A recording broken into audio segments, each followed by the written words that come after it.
tapi di sisi lain juga mereka punya kematangan seksual. Tak pernah ngasih sentuhan, tak pernah ngasih kalimat sayang. Itu sekarang udah ikut kajian salafi, wah sesat itu.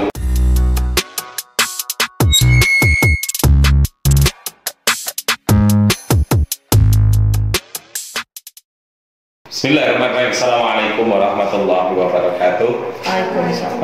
Berjumpa lagi teman-teman semuanya di podcast Dunia Kampus Fakultas Usuluddin Adab dan Humaniora.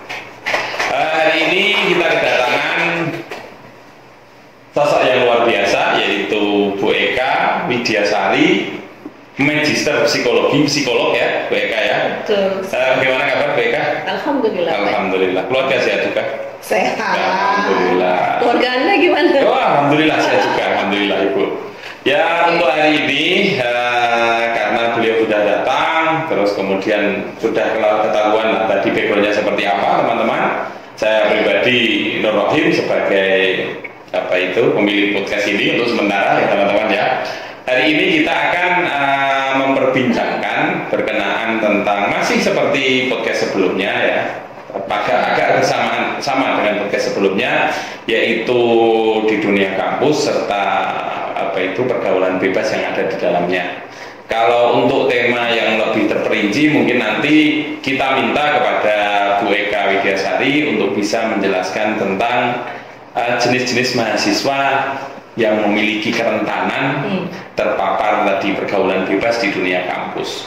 Ini sosok Bu Eka sendiri dalam beberapa percakapan sempat menyampaikan bahwa beliau sebagai seorang psikolog ya beberapa kali pernah mendampingi, bahkan sering ya mendampingi mahasiswa-mahasiswa maupun di luar mahasiswa yang 1-2 diantaranya atau lebih mereka terpapar juga di pergaulan bebas seperti itu ya Bu Eka ya.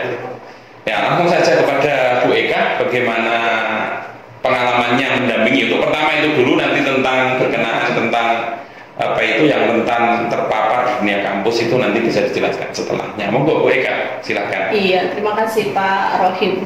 Ini diskusi yang sangat menarik sebetulnya, karena kalau bicara mendampingi itu kebanyakan kita bicara soal perempuan. Ya. Betul. Sangat jarang sekali kita mendampingi laki-laki karena biasanya perempuan itu sebagai dalam tanda petik sebagai korban. Oh seringnya gitu ya, seringnya jadi korban. Ya dalam tanda petik seringnya jadi korban. Ya itu tantangan remaja saat ini, karena kalau secara psikologi juga mereka dalam masa storm and stress gitu ya, masa badai di mana mereka mencari jati diri mereka, tapi di sisi lain juga mereka punya kematangan seksual yang cukup untuk kemudian mereka bisa menarik lawan jenis untuk melakukan hubungan seks. Iya betul, hubungan seks. Nah, yang banyak terjadi saat ini yang saya dampingi juga, banyak sekali para korban ini yang kemudian setelah melakukan hubungan seks di luar nikah pasti ya, karena remaja gitu ya, ya mereka mengalami depresi gitu. Sebagian hampir semuanya mereka mengalami depresi, sangat terguncang sekali. Kenapa? Karena hubungan seks itu nggak sampai pada hubungan saja, tapi pasti ada hal-hal lainnya setelah itu. Misalnya hubungan seks itu direkam. Ada ya seperti itu ya? Ya. Kemudian itu digunakan oleh pasangannya untuk sebagai ancaman, baik untuk secara finansial maupun melakukan hubungan seks lagi, misalnya begitu. Kemudian juga setelah itu biasanya dari pihak laki-laki tidak mau bertanggung jawab. Oh gitu. Ya.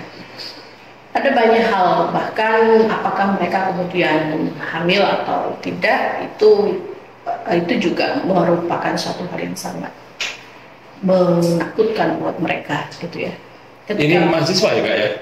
Iya, ya, remaja pada umumnya seperti itu gitu ya saat ini. Karena tadi itu ada banyak tantangan yang mereka hadapi.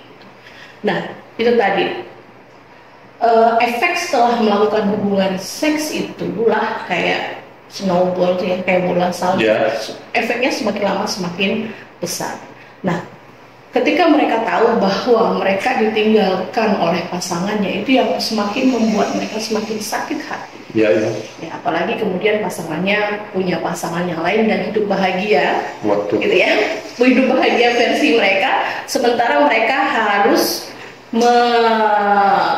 menanggung akibat dari perbuatan mereka buat, sebetulnya itu kan secara sadar mereka lakukan. Gitu. Berarti kerugian sebagian besar ditanggung dari pihak yang perempuan? Ya, pastinya. Kerugian itu ditanggung oleh pihak yang perempuan. Tapi pernah ada laki-laki misalkan ya, yang juga terjerat di pergaulan bebas seperti itu, terus kemudian dia juga psikologinya terguncang, ada tidak? Ada juga. Ada. Tapi dan sampai depresi juga, sampai nggak, ya depresi itu kan kalau kita lihat simptomnya, dia nggak mau makan, dia sulit tidur, dia tidak bisa bergaul lagi, itu merasa kesepian selalu. Itu karena rasa bersalah atau karena efek yang ditimbulkan pasca itu? Kalau di laki-laki yang saya lihat bukan karena rasa bersalah, tapi karena dia kemudian dia ditinggalkan, gitu ya. Jadi gini, laki-laki maupun perempuan itu merasa bersalahnya bukan pada saat hubungan seksnya, tapi ketika mereka ditinggalkan oleh pasangannya. Agak unik berarti ya? Iya. Bukan karena sudah melakukan hal, kalau dalam agama kita adalah yang dosanya luar biasa, terus kemudian merasa bersalah, kemudian taubat, bukan seperti itu berarti? Bukan itu terguncang ya, karena mereka ditinggalkan gitu. Karena mereka ditinggalkan gitu. Tergoncangnya karena itu mereka tidak pernah menyesali soal hubungan perbuatannya ya, tidak menyesali perbuatannya. Iya, kalau menyesali ya saya tahu kalau itu satu hal yang buruk. Tahu mereka aslinya punya kesadaran ya. Iya, tapi perasaan ditinggalkan itu yang kemudian membuat mereka menjadi stres, menjadi depresi, banyak seperti itu. Oh gitu. Berarti kalangan remaja itu banyak berarti seperti itu, fenomena itu.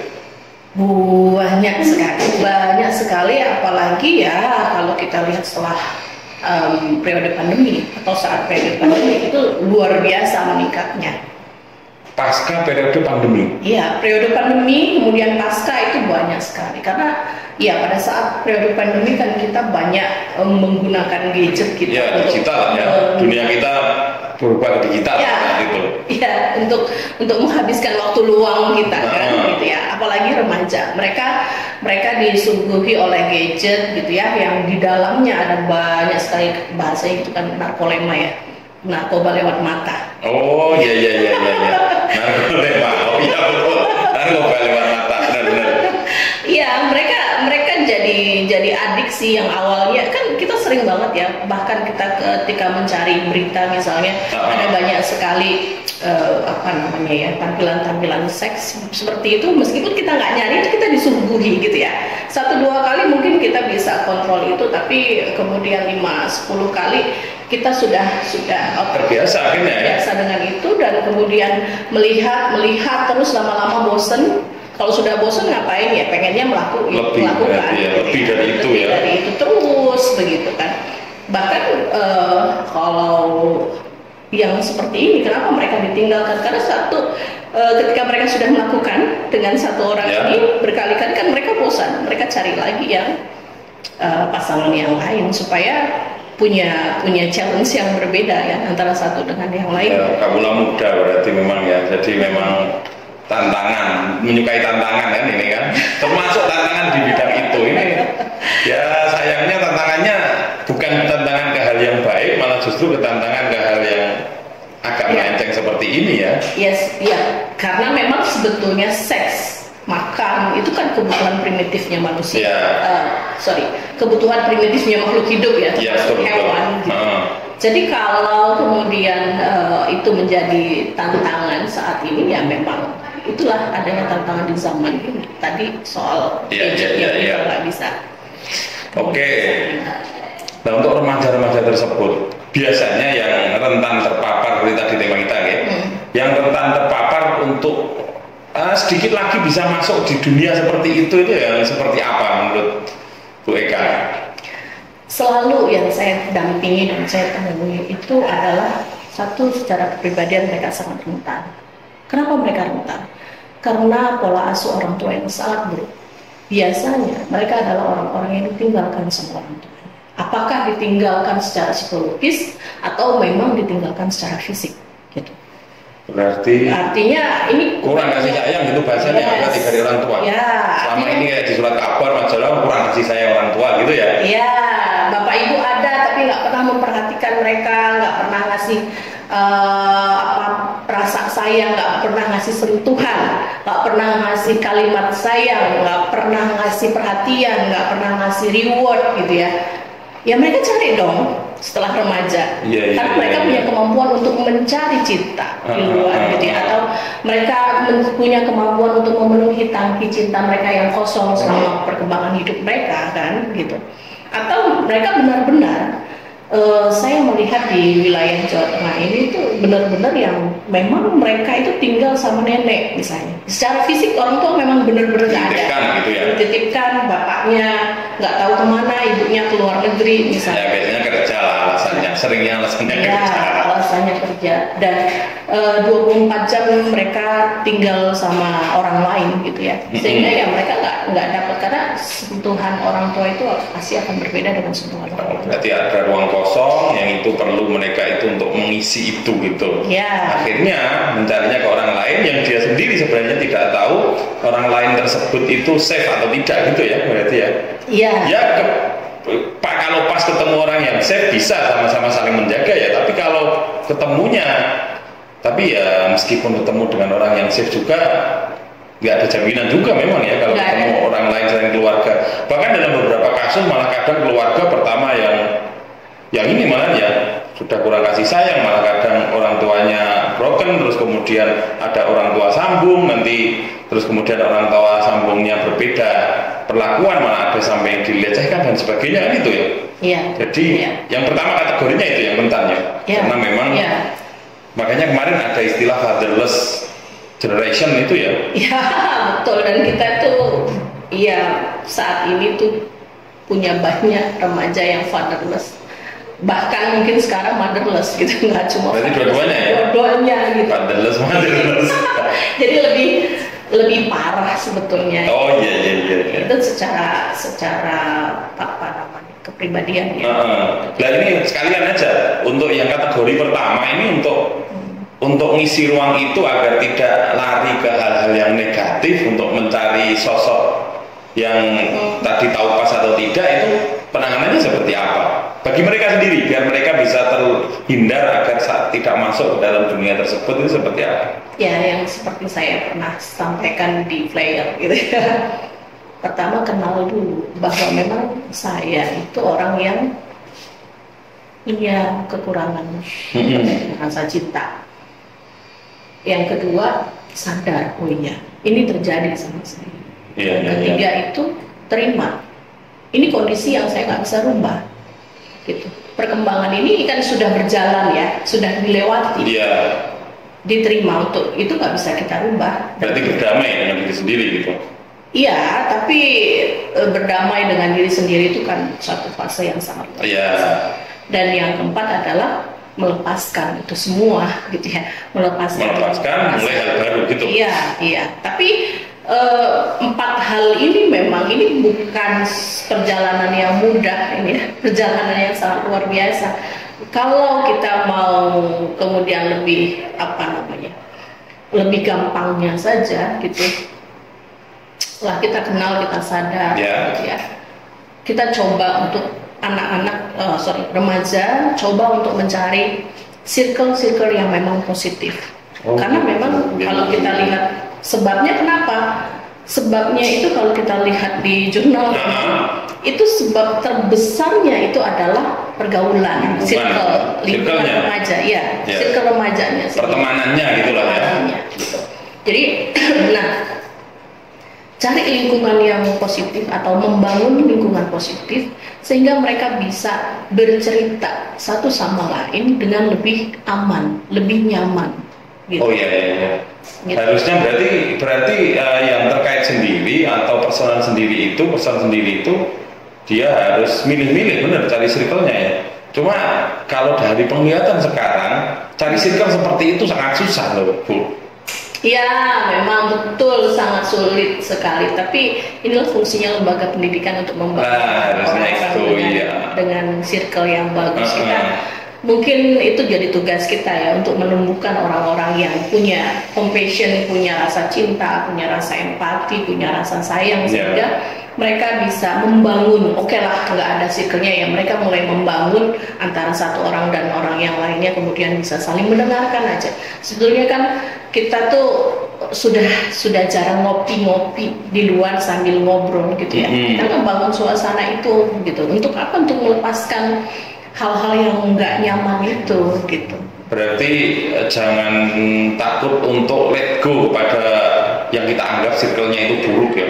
Iya banget, iya. Misalkan kita nggak kumpul sama itu, dianggap ketinggalan zaman, nggak usah takut seperti itu ya. Nggak usah takut. Berarti memang mulai pilih-pilih teman, bukan terus kemudian jadi orang yang terlalu pilih-pilih, bukan ya. Tapi demi menjaga kesehatan, kewarasan, menjaga keamanan kita sendiri, kita harus mulai pilih-pilih seperti itu ya. Iya, dan memang lingkungan seperti itu dalam tanda kutip sekarang mahal gitu ya. Mahal. Cari lingkungan sehat seperti itu. Malah kadang kan ada yang seperti ini ya. Misalkan akhirnya dia saking susahnya cari circle seperti itu, mungkin misalkan ya ada yang sampai ke kajian-kajian yang terlihat kanan gitu ya, kan ada seperti itu. Terus akhirnya kok tiba-tiba 180 derajat, tiba-tiba kok tiap hari ikut kajian, terus kemudian sering ada tuduhan seperti ini tuh, wah itu sekarang udah ikut kajian salafi, wah sesat itu. Seperti itu kadang berarti perlu nggak usah kita dengar gitu ya. Iya. Kita tutup telinga aja kalau ada orang yang terus kemudian mengomeni seperti itu. Karena kadang sekarang kalau orang memang pengen berubah, kadang ada yang terus kemudian pilihannya sekalian saya ke Islam yang kanan aja, yang saya aman, kan gitu kadang seperti itu. Jadi kalau memang termasuk di kampus kita kan ya ada ada gerakan moderasi dan sebagainya ya, yang salah satunya adalah untuk membentengi agar tidak terlalu kanan, agar tidak sampai terjerumus kepada ekstremis dan sebagainya. Berarti kita punya tugas, punya PR untuk membangun model-model circle yang dimiliki oleh Islam kanan seperti itu. Berarti ya, mulai betul dan sebetulnya kan ini kita juga sudah mulai bangun ya, di karir itu sudah ada yang namanya PFA, psychological first aid. Itu cuma 3 hal aja: look, listen, link. Apa sih kebutuhan orang itu dilihat dan didengarkan? Kalau setiap orang punya keterampilan untuk itu, maka kita akan tumbuh tuh compassionnya, kita akan tumbuh tuh empatinya, kita akan tumbuh tuh rasa pedulinya sama orang. Jadi kita boleh kok bisa banget mengajarkan 2-3 keterampilan itu. Gitu. Oh iya. Berarti sudah dimulai ya. Cuma memang perlu kita buat titik-titik di masing-masing fakultas misalkan, agar mereka terbiasa di circle yang benar lah, paling tidak. Betul. Nah itu seringnya kekurangan di situ. Terus kemudian yang rentan, selain yang pertama kan kurang kasih sayang dari orang tua biasanya ya. Nah yang selanjutnya, Bu. Iya, tadi itu yang kedua itu soal kalau dia kemudian punya pergaulan yang sangat tidak baik. Oh iya, masih ada hubungannya dengan yang pertama tadi ya. Iya, jadi itu jawaban dari yang pertama jadi kemenangan yang kedua gitu ya. Betul. Iya. Kalau dia lingkungannya sudah buruk, lari gitu aja, cepat lari gitu ya. Iya. Berarti tinggalkan, udah nggak ada hal lain yang bisa kita lakukan selain meninggalkan lingkungan yang buruk itu. Langsung tinggalkan. Iya. Dan berarti opsinya adalah cari circle lain yang lebih menyehatkan gitu. Iya, cari circle yang sehat. Nah ini kita juga sering mengedukasi di kelas untuk seperti itu, cuma prakteknya mungkin ya, mungkin keberanian mereka itu belum terbangun di situ. Betul. Kenapa itu tidak terbangun? Karena mereka tidak punya rasa percaya diri yang cukup untuk memutuskan siapa yang boleh dan siapa yang tidak boleh. Kalau mereka punya rasa percaya diri yang baik, punya harga diri yang baik, maka mereka bisa memutuskan mana yang baik dan mana yang buruk. Yang tadi berarti kembali yang pertama tadi, kenali diri sendiri dulu gitu.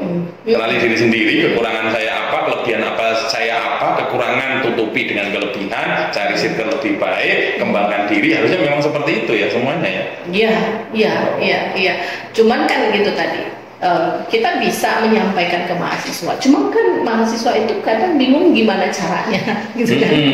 Nah itu yang perlu kita tumbuhkan gitu. Kalau kamu mau, misalnya ini hal yang sederhana aja. Kalau kamu punya rasa resah nggak nyaman, kamu datang deh ke teman kamu yang bisa untuk ngobrol. Siapa nih, misalnya di Hope misalnya gitu ya, House of Psychosophistic. Tapi kalau kamu pengen nih untuk mengembangkan harga diri kamu, kepercayaan diri kamu bisa datang nih ke bagian karir misalnya gitu.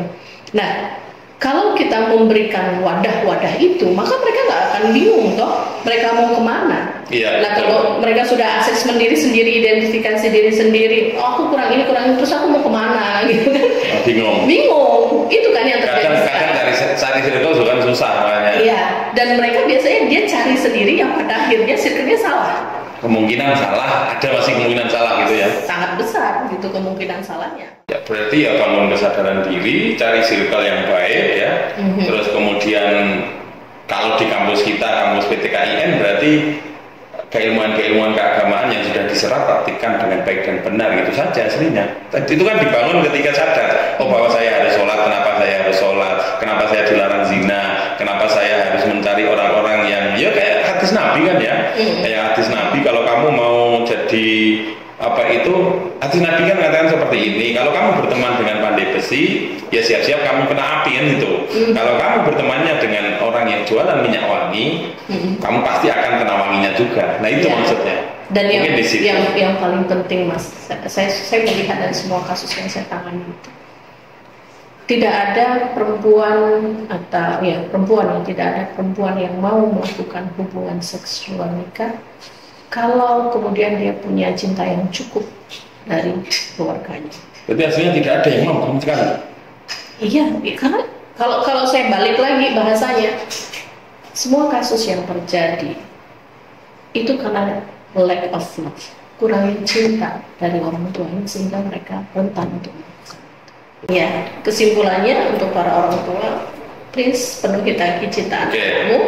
Yang kedua, untuk teman-teman semua, ingat tadi kenal, sadar, terima, lepasin, gitu ya. Karena kita sudah tidak bisa mengulang masa lalu itu, gitu ya.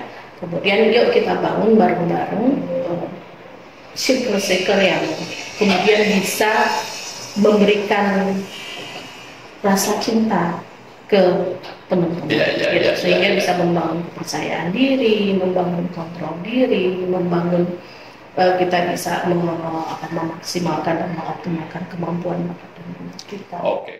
Bagi teman-teman semuanya yang beruntung mendapat kasih sayang orang tua, jaga kasih sayang orang tua itu, jaga apa yang sudah diberikan orang tua, pengorbanan orang tua, untuk kedepannya sampai jangan sampai mengkhianati apa yang sudah orang tua sampai korbankan.